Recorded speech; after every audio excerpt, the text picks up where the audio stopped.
Now then, Simon here from Andover Norton.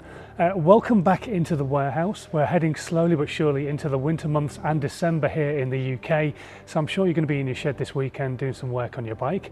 So here are some of the items we've got back in stock for you this week.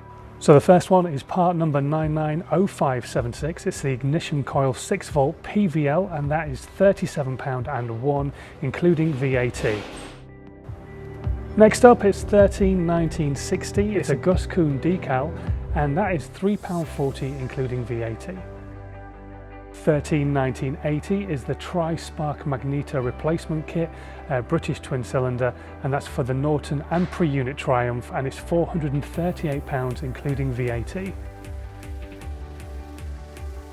We've been talking about these a lot on FAQ Monday and also in the Friday workshop videos.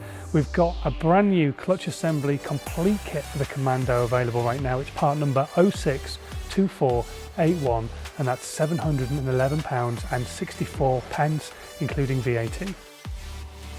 And finally this week, 067354, the air filter assembly in silver for the front plate, and that is £79.03. And don't forget, if there's anything else that you do need, you can either drop us an email on the technical email, give us a call, or you can even set yourself a reminder through the website for those items that you want. When they come back in stock, you'll get an email to remind you that they are here for you right now. Okay, until next time, thanks for watching, and I'll see you again soon. Bye.